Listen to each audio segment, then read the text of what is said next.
Welcome to Into the Woo, a wellness podcast hosted by Alice Hu. I'll be exploring the world of crystals, energy healing, spirit guides, and more to help you understand how they can unlock your potential. These concepts have helped me discover my purpose and my truth, and I can't wait to hear how they will inspire you. I'll show you how they can be accessible and powerful tools in your life.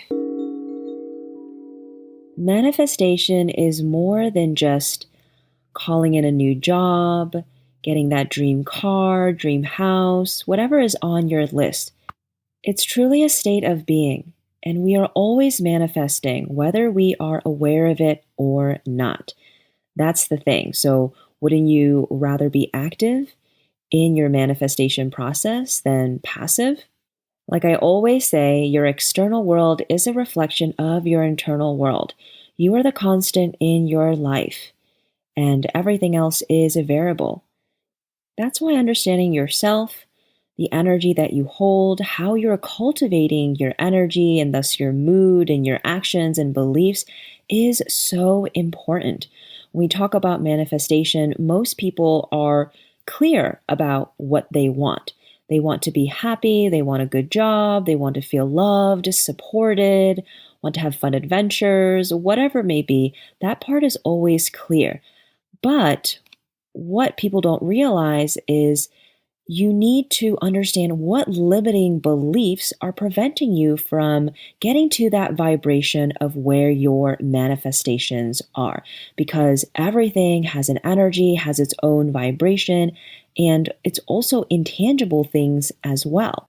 Your manifestation won't come through if you don't believe that you truly deserve it. If you don't believe that it can happen for you, truly at the conscious level and the subconscious level, then it won't happen. And the other part of the equation is, are you holding on to some trauma? Whether it's small t trauma or big T trauma, that might be clogging up your energetic field, cluttering your mind, body, and spirit. So it's important to go through your body, sitting in meditation and even journaling, what might be blocking you? What might you be holding on to? What kind of thought loops are continuing, are in your mind that you need to release so that you can make space for something that is a higher vibration, a higher frequency, and your manifestation. I have a really helpful meditation to help clear out negativity that you can do at the start of every day. You can come back to it whenever you need. This will really help to release anything that isn't serving you so that you can fill it up with something that does.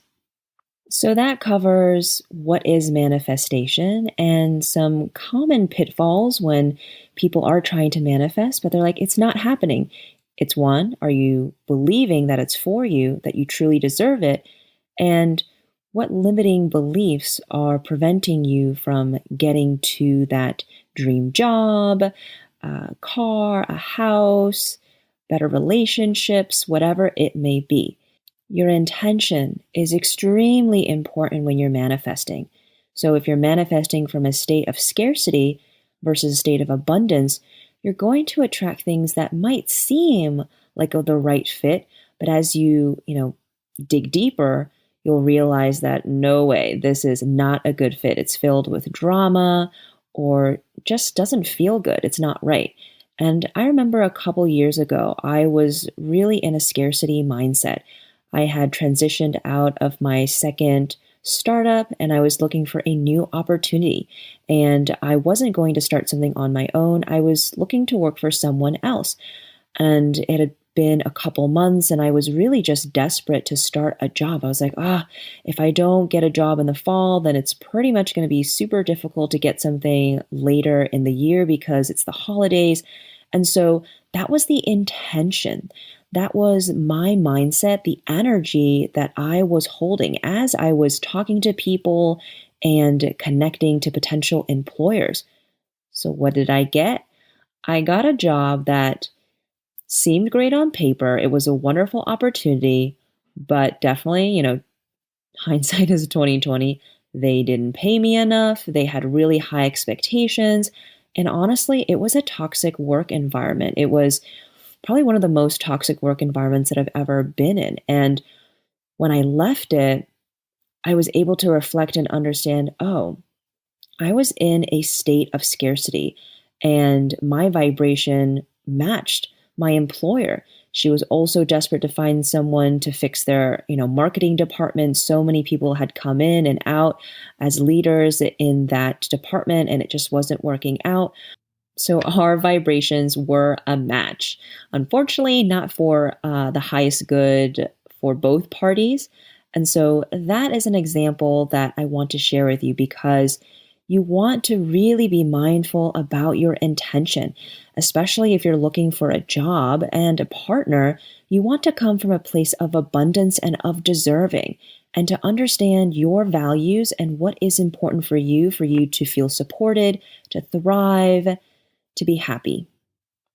So, how do you know if you are in a scarcity mindset or abundance mindset? I think that once you kind of sit back and check in with yourself, you're going to be able to quickly understand, okay, am I anxious? Am I afraid? Or am I trusting and feeling expansive and optimistic? So, an exercise we can do quickly is close your eyes, sit nice and tall, feel your sit bones rooted down into the earth, and the crown of head moving up to the sky.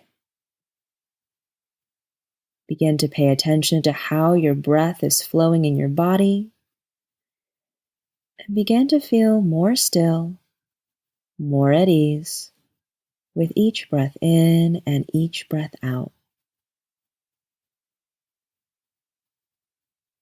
Intentional inhales, intentional exhales. And I want you to really imagine when you're feeling scarce, insecure, anxious, almost like contracting. Think about how you would act in a situation if you were feeling not enough and insecure.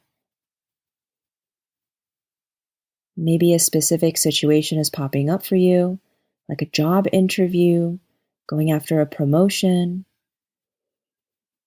Just taking a few moments to see how that feels in your body. Notice what thoughts are coming up for you. Notice any visualizations. Take a deep breath in through the nose and let that scarcity out with your exhale. Coming back to the breath, feeling your sit bones connected to the earth, sitting nice and tall. Invite in abundance. Notice how that feels in your body. Any thoughts, any memories that come up for you. Notice how you feel as you think of the word abundance.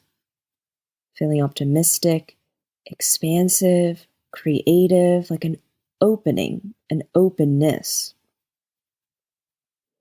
Think of a situation that allows you to activate an abundance mindset.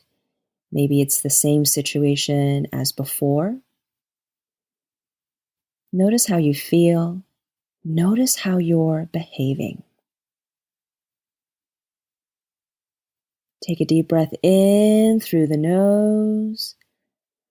Let that abundance out with your next exhale.